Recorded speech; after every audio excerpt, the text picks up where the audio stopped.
Okay, so we are going to go ahead and try to sublimate some photos onto some Home Depot laminate. This is 5 millimeters, and some Lowe's whiteboard blackboard, and I think this is closer to 3 millimeters. I'm not sure exactly. So what we did is we printed off 2 different designs with our sublimation printer, and then we're going to experiment a little bit with the pressing temperatures, because we have had some success at 45 seconds, but we're hoping to get maybe a little bit more of a vibrant photo without it burning with 60. So this will be a test. So the first thing that we usually do is we kind of line up our piece of wood or whatever we're using onto the photo.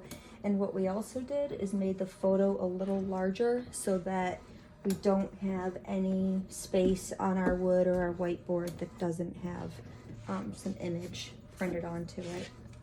And then we have some heat safe tape that we order from Amazon, and so far we've had a lot of luck with this one.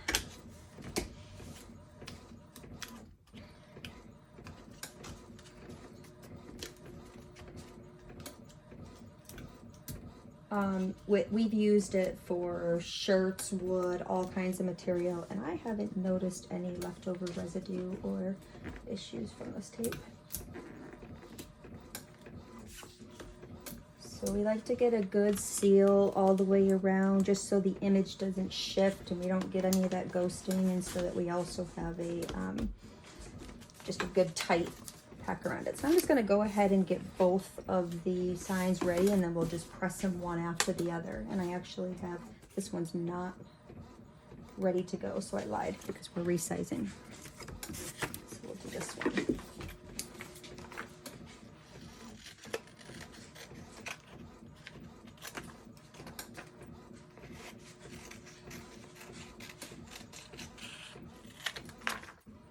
I'm just getting it a little closer to size here.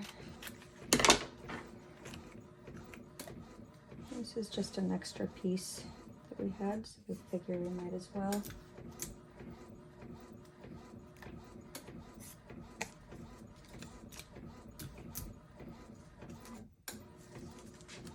I'll give it one more piece just for good measure.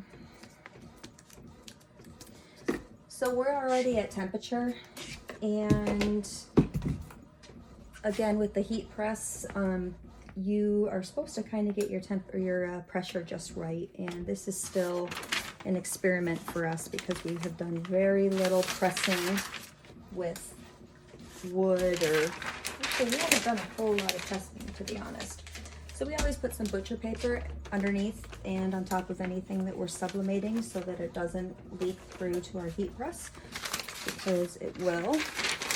And we're going to want to press paper side up. And I don't know how well I did on securing my paper, so we're just going to have to see there. That makes me a little nervous doing that there.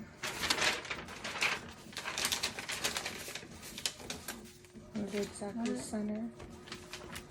It.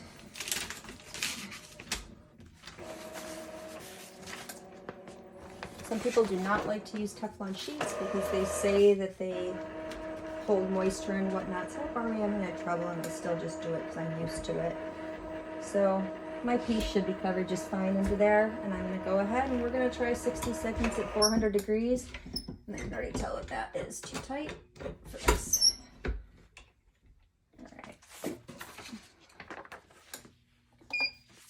So we're going to go ahead and let that press and see how it does, and I'm going to get this next piece ready.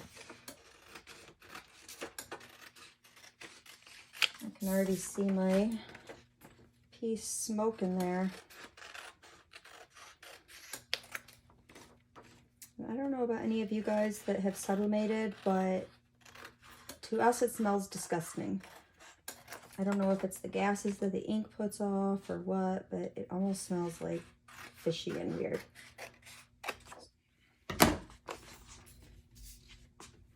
So I'm not sure. This is not whiteboard.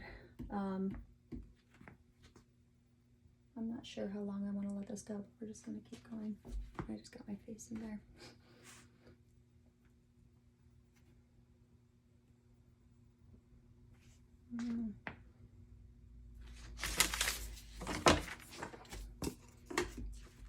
So this next one's cut. It's ready.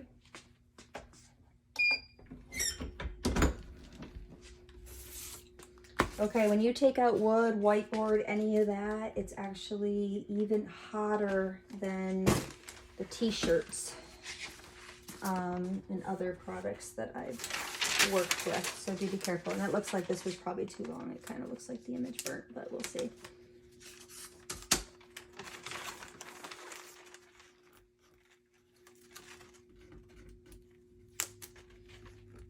You can wait till this cools if you have more patience than I do. So, I mean, that's not too bad for just, we didn't treat the wood, we didn't do anything. It just transferred directly over, but I definitely would probably lower my temperature. I think I'd probably go down to maybe 375 because I feel like we burnt it and the wood was definitely smoking. We'll see how it warps once it cools down, if it does or doesn't. But honestly, for not having any sort of treatment, that's not so bad. Let's quickly try, and this is where I was saying, this is how you can see the ink will sometimes go over. And if you don't have a protectant sheet, that will go onto your press and onto your future projects. All right, let's go ahead and take care of Kevin's photo now.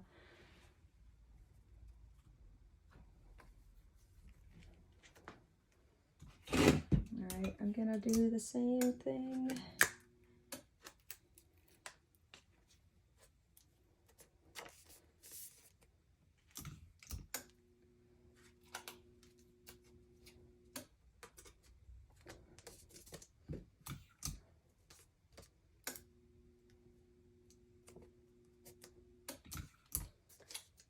I might overkill on the tape, but I'd rather have it not shift, so I don't think 4 is too bad. Okay, I'm not really worried about anything seeping over onto the back of this one. I still don't want things to go onto my press again though, so I'll start with a different piece.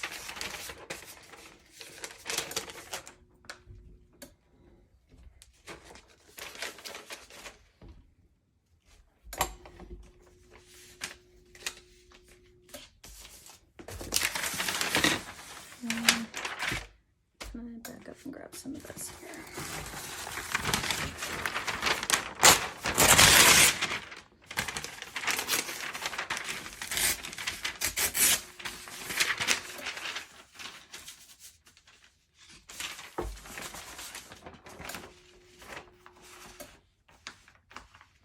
Okay, so now this is the Lowe's whiteboard that we're pressing, so we will have to see how it does at 60 seconds and 400 degrees.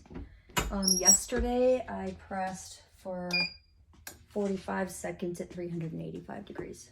So we'll see how the higher temperature does for vibrancy. I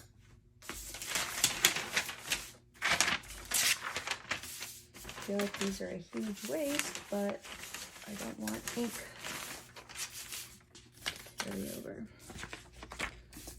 And then we have one more to press just because we have an extra, and we'll see how it goes. Maybe I'll press that one for the same temperature, 400 degrees, but less time.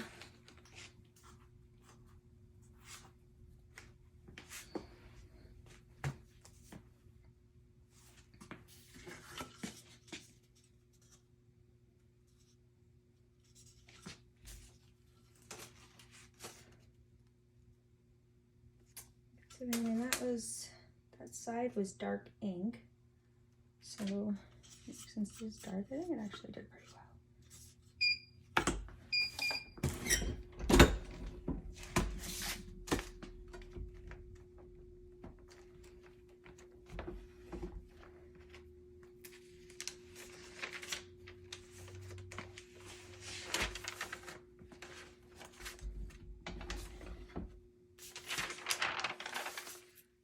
Okay, so again, hot. That was way too long on this one, so in my opinion, at least with my heat press, we've melted the whole back. So the 400 degrees at 60 seconds is way too much for our heat press with, and I've never done a temperature test on mine, but 45 seconds at a lower, I think it's gonna be accurate, but let's see how we did for vibrancy.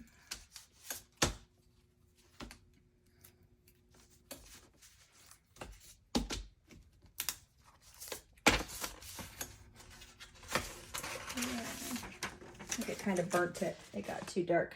It sat too long. But it transferred. It's cute.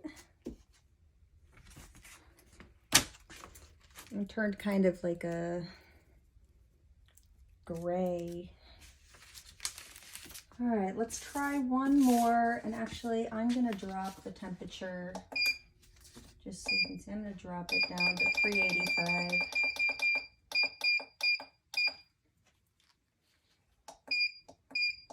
I'm not going to reset the time, but we'll just watch it. We're close enough. I'm not very patient.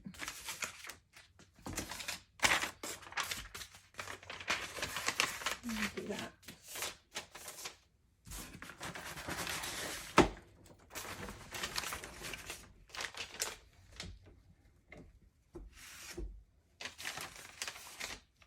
So this time, let's go ahead and see what 45 seconds will give us.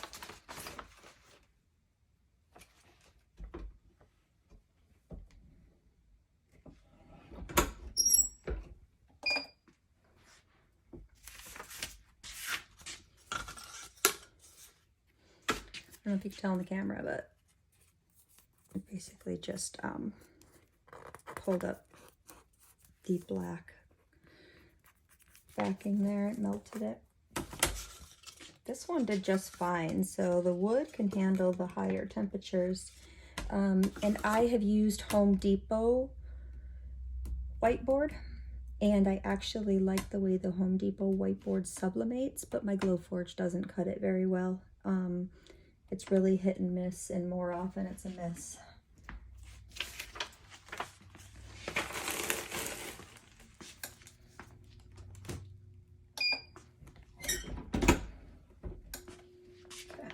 Let's see.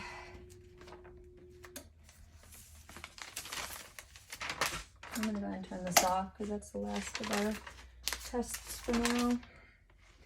Okay, so first things, doesn't look like I have any melting. It also looks like this is the thicker. Yeah, it's the Home Depot. So this is actually not really an accurate test. So don't compare these two as far as how they sublimated completely, but this is Home Depot whiteboard, blackboard right here. It's thicker, as you can see. Let me see if you can tell that. It's quite a significant difference. This cuts through our Glowforge like no problem at all. This might have to be a struggle.